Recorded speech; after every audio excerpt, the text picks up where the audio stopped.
fils cadet du roi Charles III, le prince Harry ne fait officiellement plus partie de la famille royale britannique depuis déjà plusieurs années. En effet, peu après son mariage avec Meghan Markle et la venue au monde de son premier enfant, un petit garçon nommé Archie, le frère du prince William a pris la décision de renoncer à ses titres royaux et de quitter le Royaume-Uni. Un choix radical qui avait provoqué un séisme au sein du clan Windsor. Depuis, il réside en Californie avec sa femme et ses 2 enfants.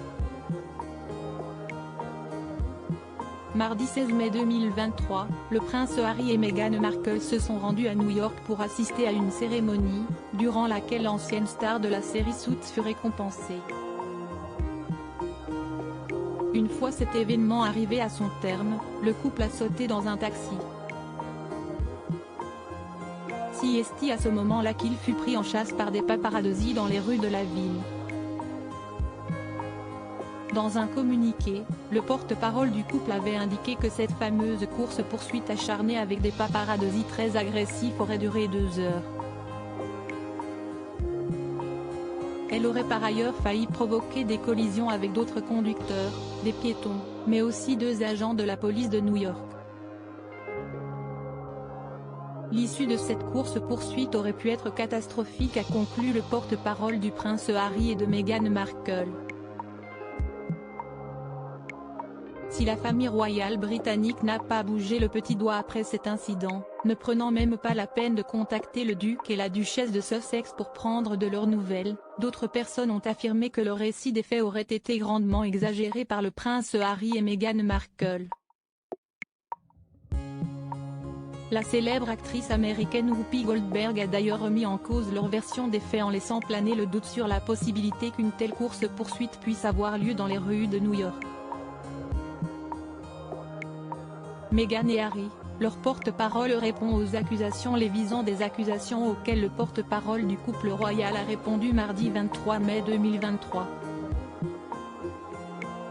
Respectueusement, compte tenu de l'histoire de la famille du duc, il faudrait ne rien penser du couple ou de toute personne associée à eux pour croire qu'il s'agissait d'un quelconque coup de relations publiques. Très franchement, je pense que c'est odieux, a-t-il déclaré dans les colonnes du média page 6. Pour rappel, la mère du prince Harry, Lady Diana, est morte le 31 août 1997 lors d'un dramatique accident de voiture. Son véhicule est allé s'encastrer dans l'un des piliers du pont de l'Alma à Paris, alors qu'elle était justement poursuivie par des paparazzis dans les rues de la capitale française.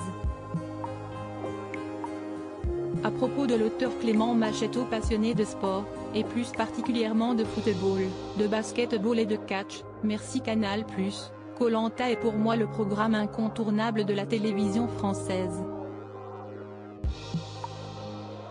Par le passé, j'étais également un téléspectateur assidu de la Star Academy sur TF1, mais aussi de la trilogie du samedi sur M6.